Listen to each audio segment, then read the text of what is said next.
We're good? Yes, just make sure. All right. Just say hi again. Hi, guys. I'm Jan Sterling. Welcome to Hungry Hangout, one of the shows that we offer here on Haunted Hangout. I'm going to be your host today, and we are going to be cooking a Japanese dish called pork tonteki. Any minute now, there's going to be a large amount of animal noise coming off to my left because my dog is trying to eat and the cat is staring at him as closely as possible. So if that happens, I want you guys to beware. But anyway, so we are going to be cooking pork tonteki today. Now, pork tonteki is a classic Japanese dish that you might see in people's homes, not necessarily in restaurants. I'm sure some restaurants serve it, and it can be served a lot of different places. But it's definitely one of those when people ask, well, what does a family eat on a normal night? What does a family eat when they have cooking at home? And this is going to be a recipe that's going to most closely give us that. So pork tonteki. Now, tonteki is going to be a pork loin, pork chop, that we are going to fry in oil.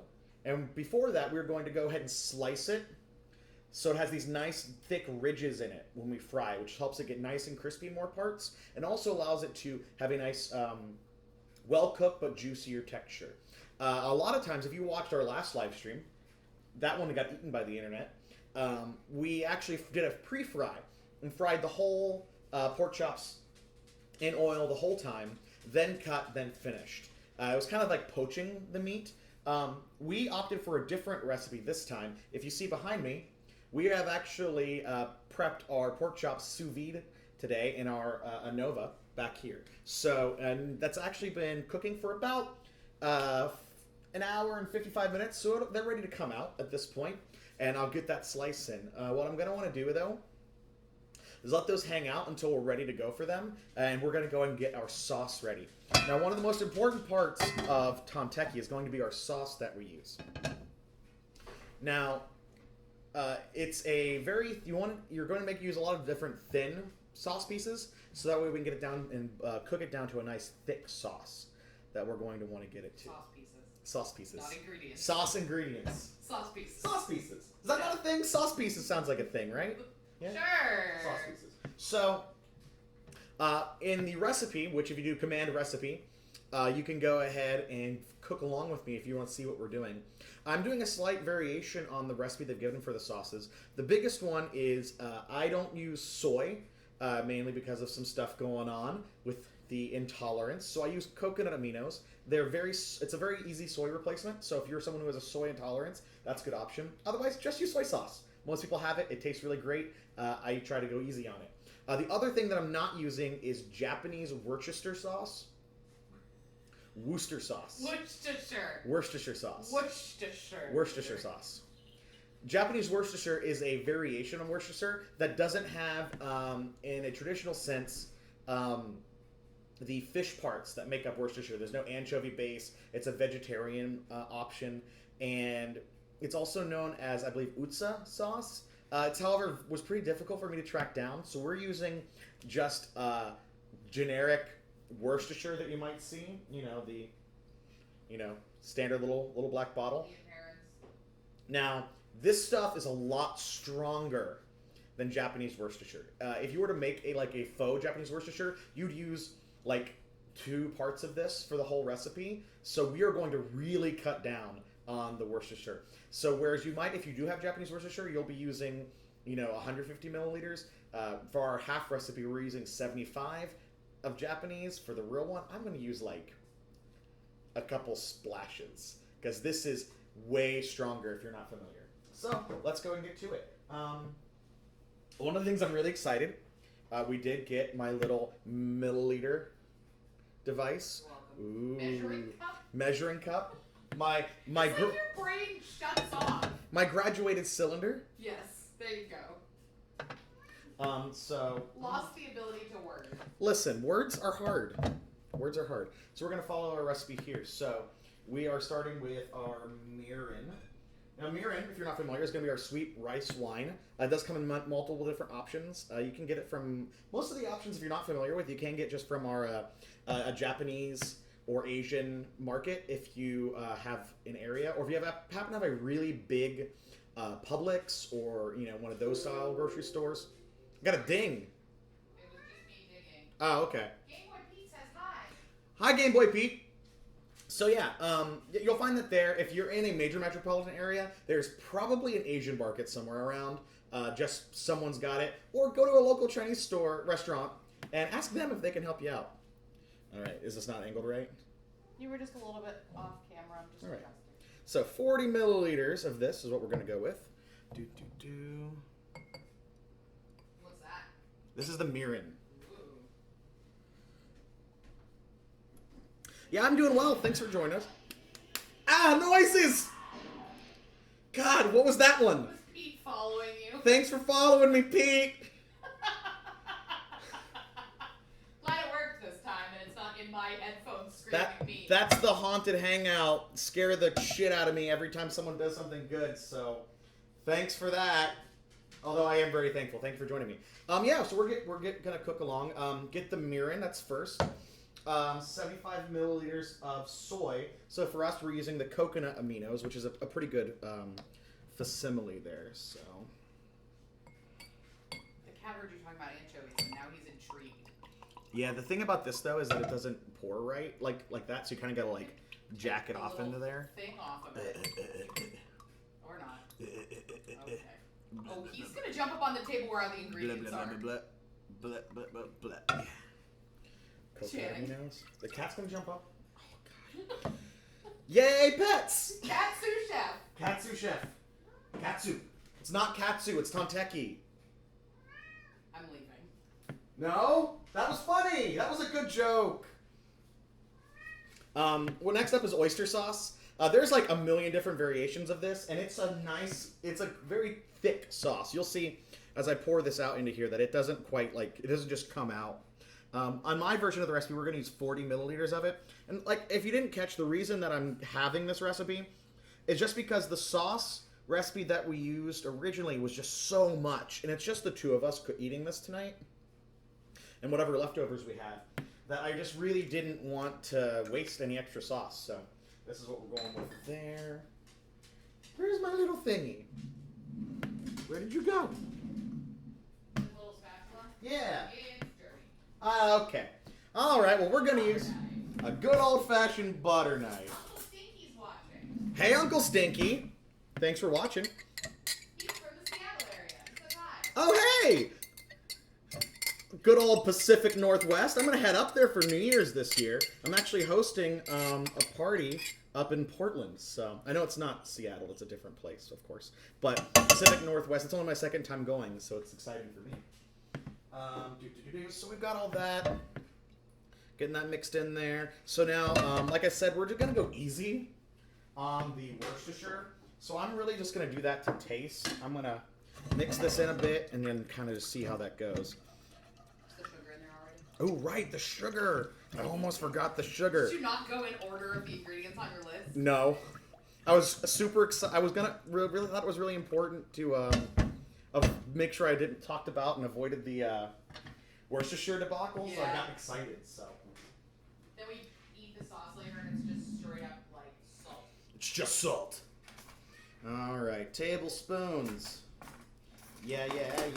Oh, Uncle Stinky says enjoy the beer if you drink. I'm assuming he means Oh. Pacific Northwest. You have Pacific good beer, right? Northwest has great beer. I definitely like. So the last year I was there for New Year's, and it was cheaper to stay in a hotel for like an extra 4 days after New Year's than to fly out. So I pretty much spent 4 days in a frozen drunken haze, and that was pretty great, actually. Yeah, because if you don't know, we're from Florida. So yeah, He's it's not used to the cold. yeah, no. It was very cold in Portland. Oh my god. Is there like a sugar chunk blocking the sugar? Yes, I'm trying to be very delicate. There we go. Tablespoon of sugar. Done.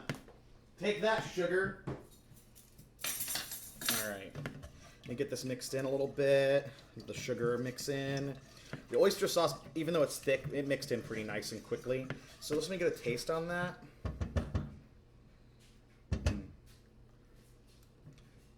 That's looking good. It just needs a little bit of tanginess, which is what the Worcestershire is going to give us. So Let's give it like 10 little jack-offs into there. That'll be good. Why do you call it that? Because you gotta jiggle, jiggle, jiggle. That's what it feels like to me. Uncle Stinky says Mirror Pond by Mirror Pond. Shoots. What kind of Second favorite. what kind of beer is that? Is it a Like IPA. I assume it's an IPA just because everything's an IPA. Lager. I usually like a darker beer, but I'll drink just about anything. A stout. That's it. That's the good stuff. All right. So I want to put that I'm gonna go ahead and put this off to the side. Yeah, there you go. in the center back here. Start getting nice and cooking. Because it's about time for me to bring the pork out. Ah, it is a pale ale. Yeah. Should have known. They're all pale ales now. But it's good. There's nothing wrong with it. It's just I feel like every time there's a new beer, it's always a pale ale, and there's nothing They're wrong. very popular. There's just a lot. Super popular. All right. Let me clean. I had some soy spillage earlier. All right.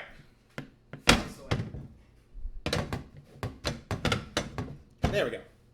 All right. So, for those of you who don't know what sous videing is, it's a fairly popular on the internet hipster way of cooking food now because that's just what we do. It's actually it's a French method. Sous vide, which means with water. Nope. With vacuum. Under vacuum. Under vacuum. With water. So we're actually really excited. This is the first time I've gotten to use a vacuum sealer. Typically speaking, with sous vide, I'm going to pull this out in just a second. You take your food and you have it sealed in some sort of bag, whether it's just a Ziploc bag or, in our case, with our newer version, a vacuum sealer. And you're able to then put it under water. And as you cook it in a hot water, we actually have this device over here that circulates the water and gets it to a precision temperature. It's what they call them, precision cookers. It lets you get to a nice point where the meat gets cooked exactly to the temperature that you want it all the way through, but you don't lose any of the juices that are happening inside. The moisture. It's it's a low and slow method of cooking. So if you're doing something, if you need quickness, it's not something you'd want. But if you just want to, if you want some very specifically cooked food, it's great. I love it with things like pork and steak in particular. So. Uncle Stinky, no, there is no ginger in the sauce. I guess you could add ginger if you were looking to spice it up a little bit. Oh, I suppose there's nothing. A lot of it I've noticed in a lot of these Japanese recipes, it is 100% up to interpretation. Everyone has their own variation of the different foods. Everyone has their own variation on their sauces, on how they like it. So really, please experiment. I've had ginger in like 5 of my meals that I had on vacation. The pork's really juicy. I just don't know why you crumbled it instead of like folding it. Because I'm an exciting man.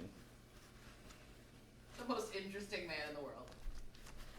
All right, scissors. What I would do is just cut a small snip off the corner so you can dump the juice into the sink without it going everywhere. That makes sense. Yeah. Yep. Some people might even think about it. Like with all this in here, you save the juice. You could make a great pan sauce. You could pan sauce a lot of stuff you want to keep the sauce's juices for. So, but for Alan, that's a good point. I'm gonna go ahead and pour out the sauce so I don't have to worry about it as much.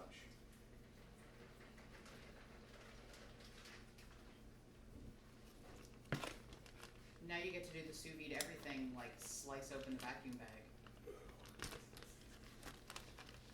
Yeah, The slice. scissors are garbage. Yeah. Better scissors.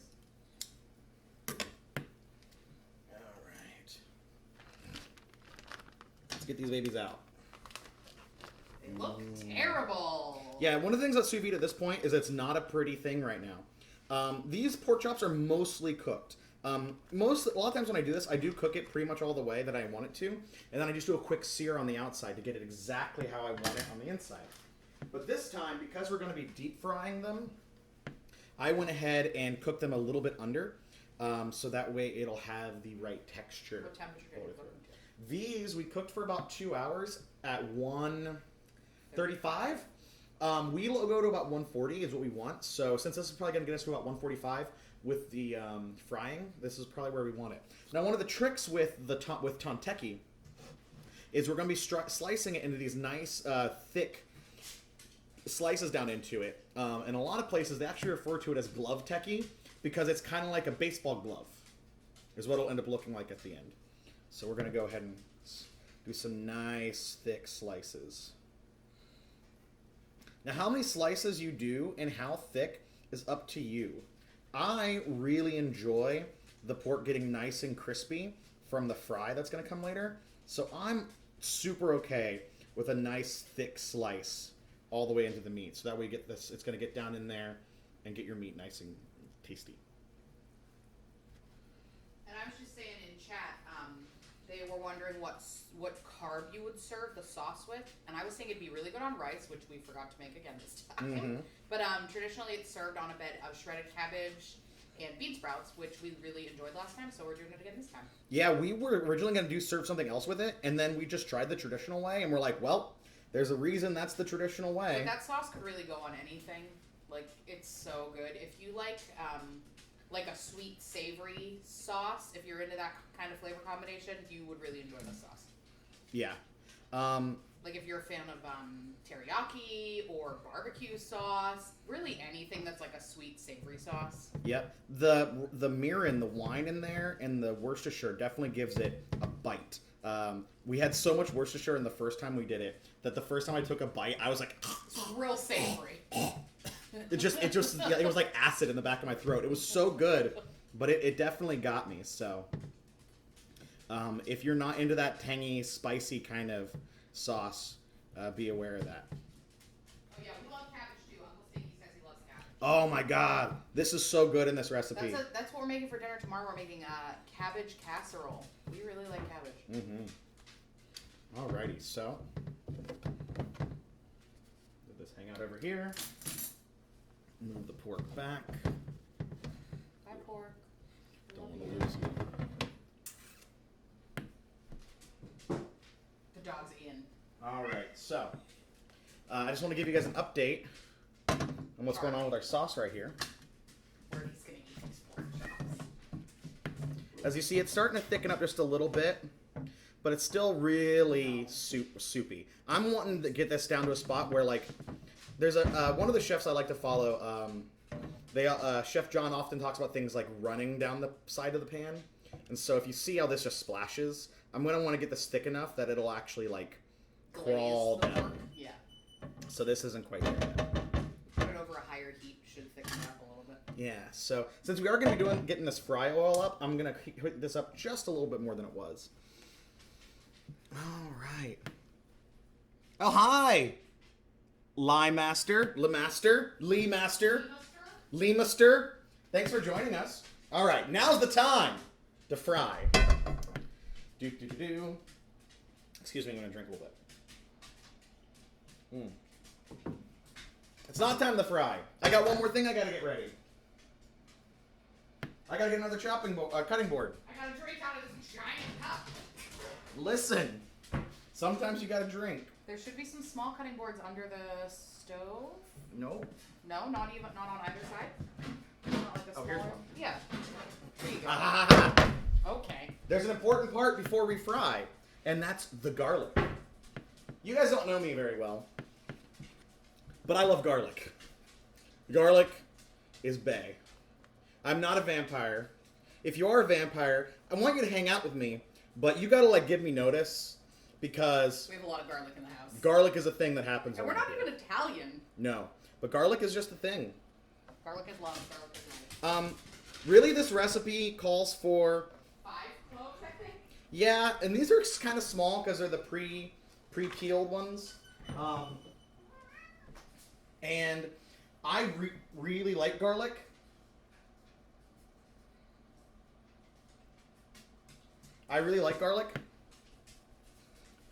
So yeah. That was close. I almost cut my hand open. That's good I didn't. Wow, great. Yep. Glad I was paying attention. So, don't do that. Alright, so one of the things we're going to do with this garlic is we are going to go ahead and chop off these little nasty brown bits. I'm sure they're fine, but for this recipe, it asks for us not to have them, so.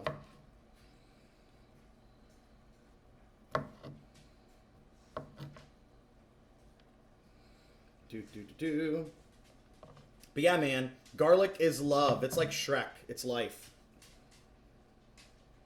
I'm here for the memes. All right. Ooh, if you've got recipes, I'd love to read the recipes. Oh man, I just love cooking.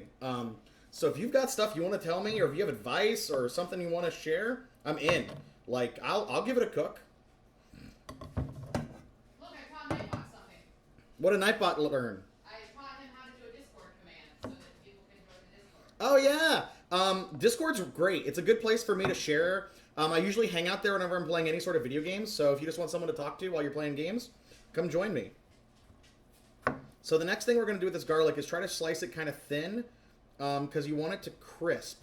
Now, that's one of the problems with using this shelled garlic, is that you're not going to get too much of a thin slice on this without getting it kind of like that. So, but we're going to try. Yeah, that's a good one.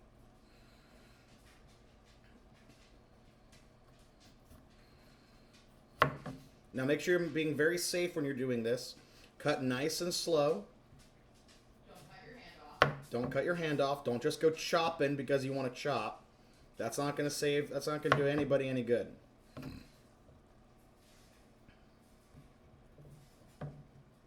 I'm sure a trained chef who does things much safer and nicely would have some advice on that. I'm just a home chef. I just cook at home and I love to cook and I like to talk to people while I'm cooking. So just do it that way. All right. So one of the things that you do with this after we get it nice and thin is any of the parts that end up being a little thicker, we're actually going to go through and cut out the core of it.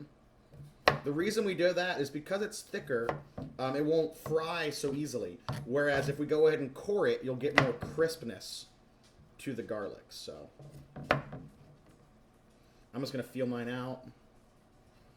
This guy. Just do like a little slice or a little hole in the middle of it. That's all you need. Most of mine actually got pretty thin, so I'm not too concerned about it. Yeah, there we go. These are the good bits. These are the bad bits. Let me get rid of these. Alrighty.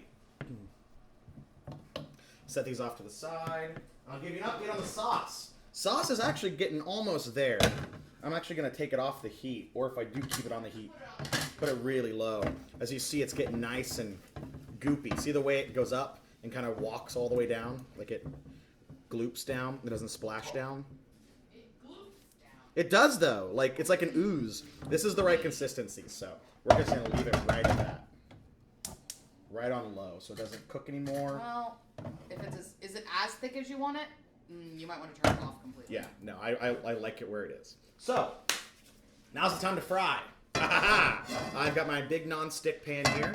You can use anything you want. I just like this because it's nice and deep, so it'll be a little easier for me to get that fry going. We are using canola oil for our fry. You did the garlic long way again. No, this is the right way. Is it? Okay. These are very weirdly thin garlic cloves. Okay. Look at the cloves, and then tell me what I did. So I'm just going to pour all this in there. I don't quite have enough, but we'll make it work. It's a shallow frying. We're not deep frying anything. So we're going to get this nice and hot. Now, originally, if you were doing this the traditional way, if you're following the recipe, you would be doing a pre-fry, essentially poaching in oil. You don't get it boiling. You don't get it super hot. You're just getting it to a point that you can cook the pork through over about 15 minutes. In that traditional way, they actually talk, one of the things I read was, the way you know it's the right amount of hot is that you can put your finger in the pot, but you don't want to. Hot enough that you can, but hot enough that you definitely, it's not a thing you're desiring. So I'm not doing that. Like I said, we sous vide our pork for the first way through.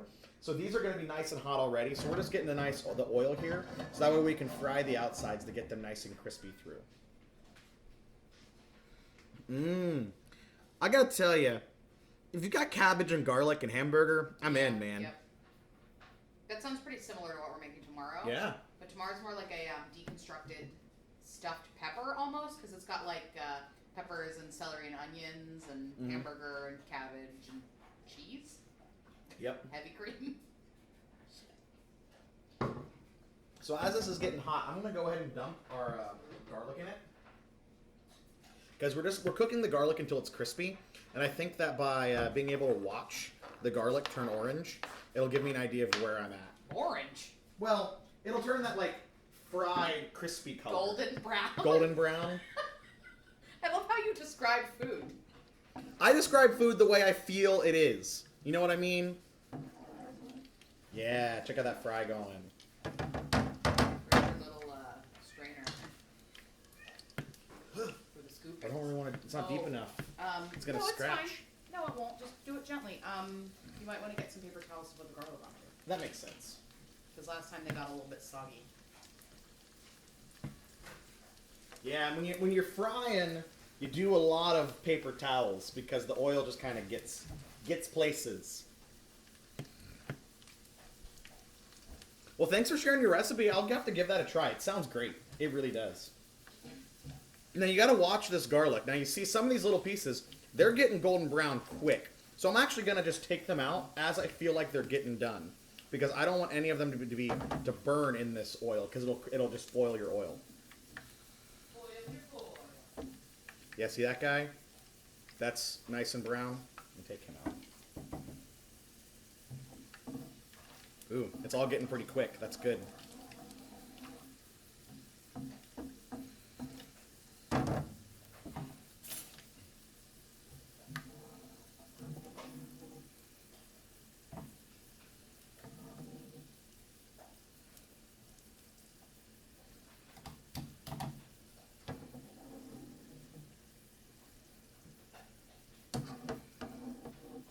As you saw, I kind of started just before they all started finishing, and that's just because it takes some time to get it all out. So you will get some that are a little more cooked than others. I'm going to turn this down just a bit, because I'm not worried I'm not going to get it all done. Get them. Eh. They look real good. Smells really good here. Yeah. I told you, I'm going to work on smell-o-vision. No, porn is going to work on smell-o-vision. And I'm going to help. And they'll give it to us when they're good and ready. All right. 3. Come on, little guys. Yeah. All right. Our garlic's out. Now our oil is garlic flavored. So you got double there. So we're going to have nice crispy garlic to put on top at the end. And now our oil has a nice flavor to it. So let me go ahead and move these out of the way so they're going to dry. I'm going to bring my pork over so that way I don't have as far to go to put it in the oil. Now, one of the things you want to be careful about whenever you're putting things in oil is you always want to set it down away from you so that way it doesn't splash onto you. So let's see how we go. Turn that down a smidge. This is pretty low. You have your blender card. Don't burn yourself. Oh my god. All right. I highly recommend investing in one of these. It helps it so you don't get burned by your oil.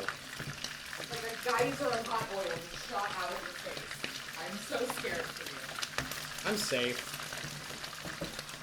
Now these are cooked all the way through. Like this pork is done on the inside for the most part. It's just a little pink.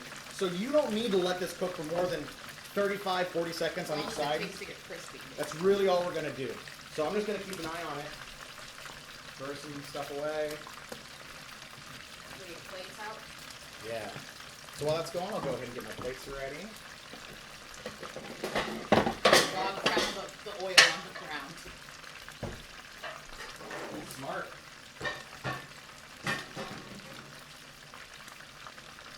All right. Ooh, the fat on the side of these pork chops is really crisping up a bit. So that's good. I'm going to just flip one, see what it's looking like. I'm going to want a little bit crispier than that. So we're going to leave it in there, so let it sit in that oil.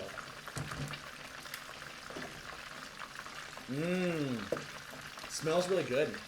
We need to get a vent fan that is quiet, so we can still have our fan on. The dog is trying to lick your fingers. He's like, it's so good. I can tell. From just the fingers.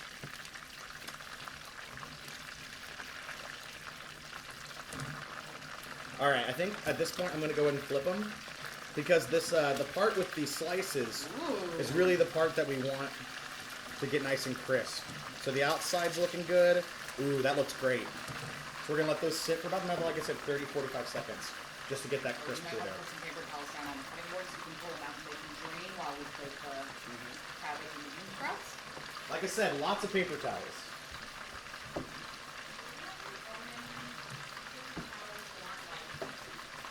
Cheap. Fuzzy. Yeah. You can't There's no really drain this on a microfiber. kitchen towel. No, you don't want microfiber. You want like a cotton. Alright. Like I said, we gotta watch this close.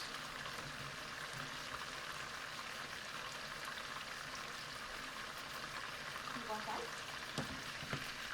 Ooh, yeah. Keep going, boys.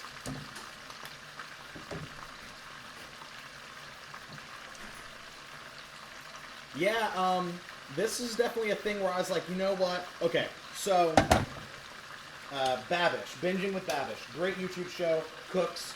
You stream, he does a cooking show now where he teaches you how to cook. You should cook along with him. Watching his show just makes me buy food and cooking supplies and cooking stuff. He was like, come stream along with me. And I was like, I've got a Newegg credit card. Let's buy some webcams and some freaking crane things, stands. And here we are. So, you know, I totally get I saw something on the internet, and then a week later, Amazon brought me something. How did I convince you to buy a CD? Well, I guess how to ask for one for Christmas. This is happening. Okay, thanks for the scary thing. Thanks for following. Thanks, Uncle Stinky.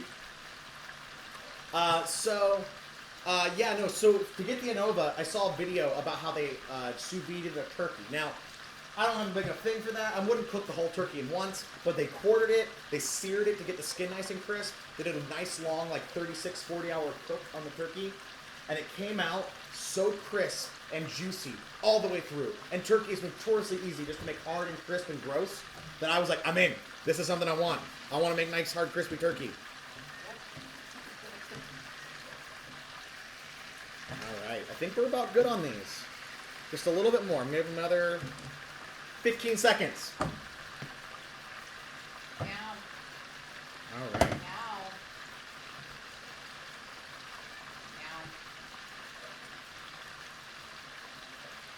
Good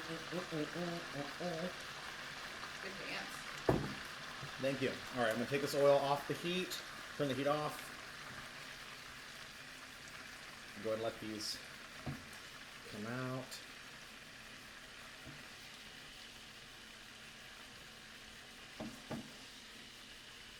See how you got that nice crisp all the way through? That's good. And then you should be able to plate right here on the counter if you want me. I can adjust the camera for you. Alright, we'll get there.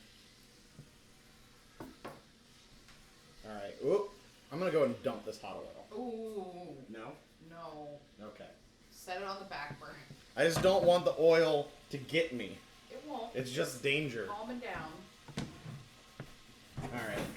Ow. But I did get by the dog bed. Don't get got. I got. Alrighty, so let me bring back my my thing that I can go on where the pot is. So that way I have a slightly sturdy spot to plate on. Pardon the camera movement. Yeah. Alrighty, so like I said, we're going to be using bean sprouts and cabbage. Now, if you are a little fancier, have a little bit more time, you would most likely be using some fresh cabbage, like a head that you chop down. But for this recipe, I'm lazy and I don't do that. So deal with it. Deal with it. Yeah. I got Emily's plate back here. Yay, plate. We're gonna do a fancier presentation this time. Gonna try. Like a bed of cabbage. Yeah.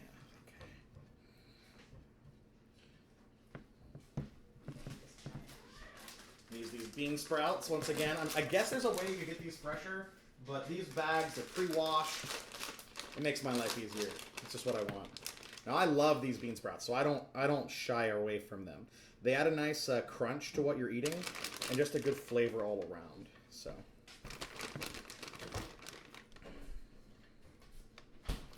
It's just a little bit more for me.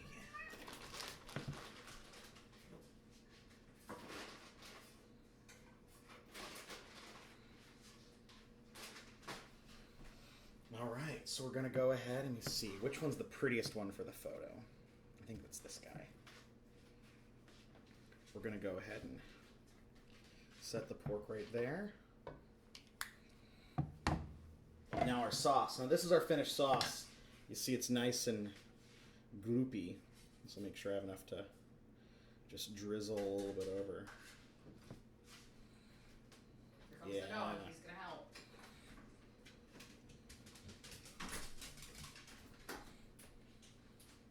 Ooh, get a little bit. Oh, I didn't give you a pork chop yet. Nope, that would help. I'm gonna get a photo of yours while you're doing mine. That's fine. I lost my phone. Oh, there it is. I like that yours gets plated all fancy. Mine just gets like slapped on the plate. You put a couple of these crispy garlic pieces on top.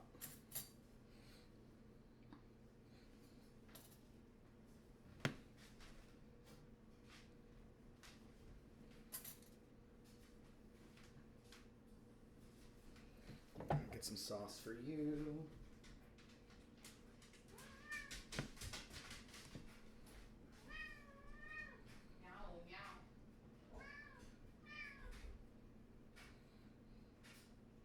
All right, how's that look, people on the internet?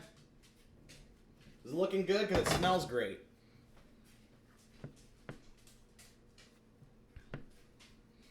Alrighty, and I got 2 more pork chops to have later.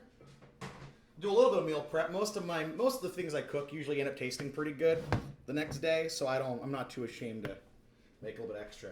I am gonna go ahead and there's nothing down there. You don't want anything there. Gonna go ahead and have a beer with my dinner. Like that. Let's hope I don't mess up a pour on the internet. That'll be depressing. That would be very, very.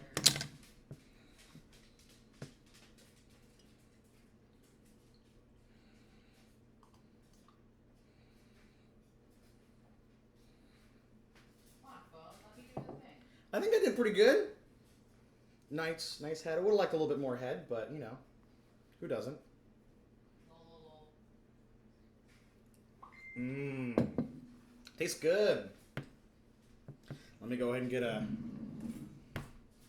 fork and a knife for each of us, and I'm gonna dig in. Trying to get a picture. Did it go? Do I need to not touch it? No, I got the picture. You can start eating. I'm trying to get it to put up on the screen. All right, let's see. Slice into it. Ooh, see, the pork stays nice and juicy here. And get a little bit of everything. Make sure we get a bit of that garlic, a little bit of the cabbage on there.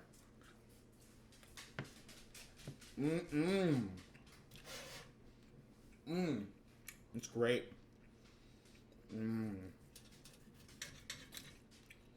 That garlic. The garlic did not turn out as well the last time. Also, I feel like I didn't have enough. And this garlic is great.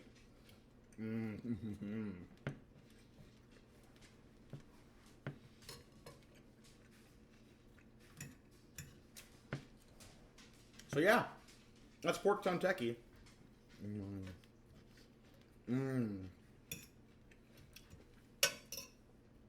Really, if you make this recipe and you want to change anything, do so. That's part of the fun of cooking is, you know, finding stuff that you like and changing it around to make it even better for your tastes. But in your you know, path to find a way that's better, don't dodge the bean sprouts. They're so good in this. Right,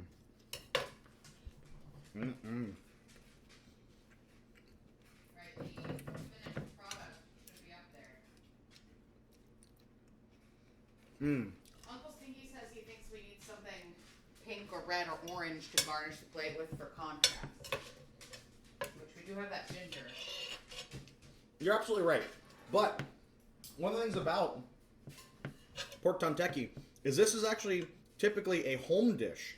So plating is not necessarily, a home cook after a day of work for their family, really cares as much about. But you're right. You know what? Let me hear it. Oh. Well, I think the sous vide works really well. All right. Let's try. I got some ginger. Let's see how it looks. Is there more sauce? Oh, yeah, there's more sauce.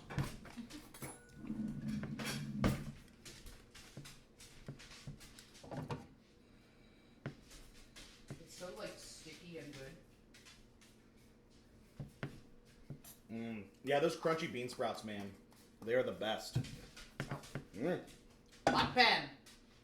All right. Bye. Gotta get a bite of the little bit of ginger, cabbage, bean sprouts, pork, sauce. Let's do this.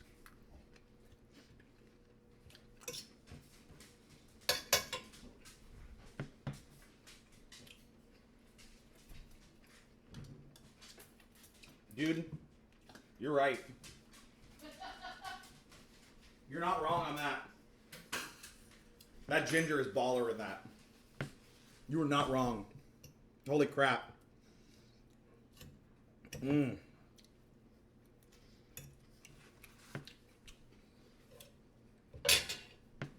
really good too. Yep. It's like all soft and delicious. Yep. A little bit more of that ginger. That ginger is great. Oh.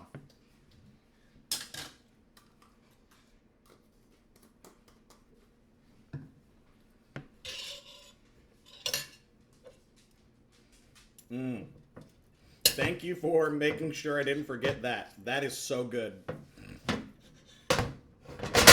Ah! Yeah. One day I'll get a third camera for the setting up of all the stuff. So I have another, I go and I eat and I sit down. So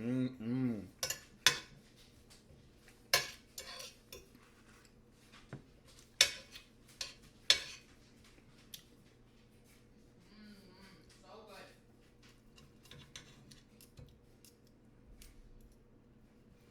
One of the things about this recipe that's really good too is because you have that sauce and you have and you're slow cooking the pork, you really don't need any extra seasoning on the meat. No. You have so many competing flavors going on. You've got the sauce, you've got the garlic that you cooked in the oil that tastes different than the garlic that's crispy on the plate, and then you've got those nice calm flavors hanging out in the background with the bean sprouts and the cabbage. You really don't need any extra seasoning on that. And it gives you this nice, chill meal. As you see what I'm doing now is I'm turning into a slop pile. At some point, almost all my meals turn into a slop pile. I love you a slop pile. It's because they taste better that way. And get all the flavors mixed together. Garlic bits are so good.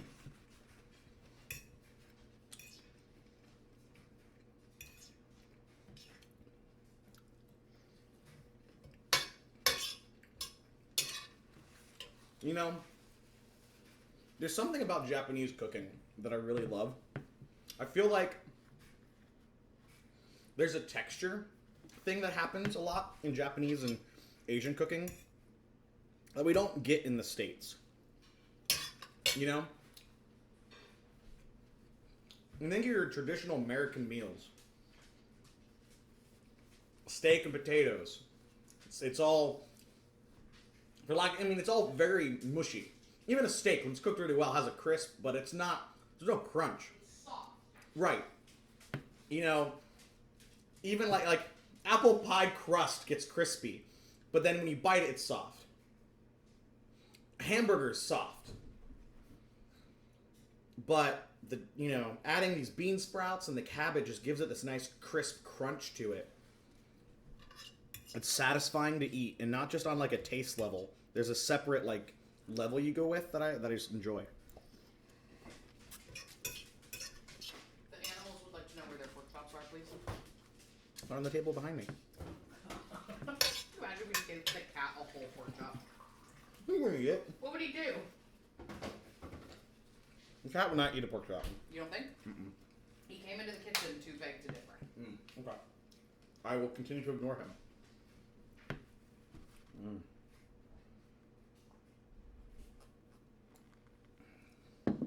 So yeah. This is the third live video we've done, but only the second that we'll have up for broadcast later after post.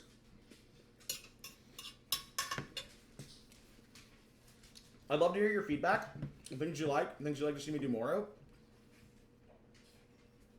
Or food that you want to see me cook. I'd love to do that too. We don't even know which day we want to start doing this yet. I'd like to try to do it once a week.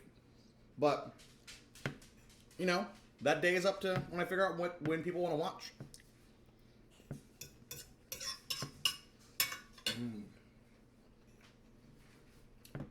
That is delightful.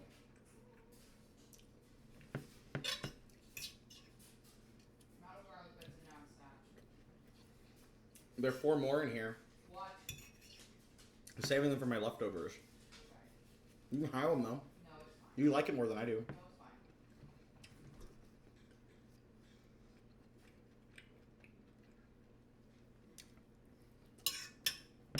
fine.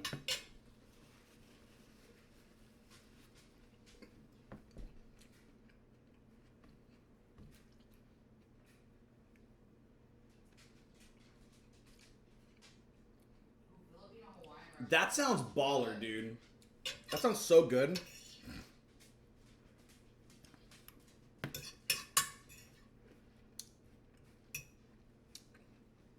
Does that mean it's your birthday? Or is your birthday soon? Happy birthday.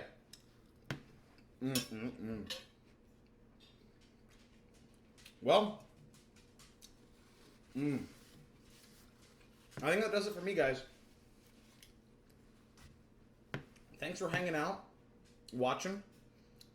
Give me some feedback. I'd like to see what you'd like to see me cook. When you'd like to see me cook, when you'd like to hang out. I'd love to do this more often with you. Join the Discord. Use the Discord command, and I'll tell you all about our Discord channel. I already did it. Wonderful. Follow me here. I'm going to upload them later so you can watch them and post.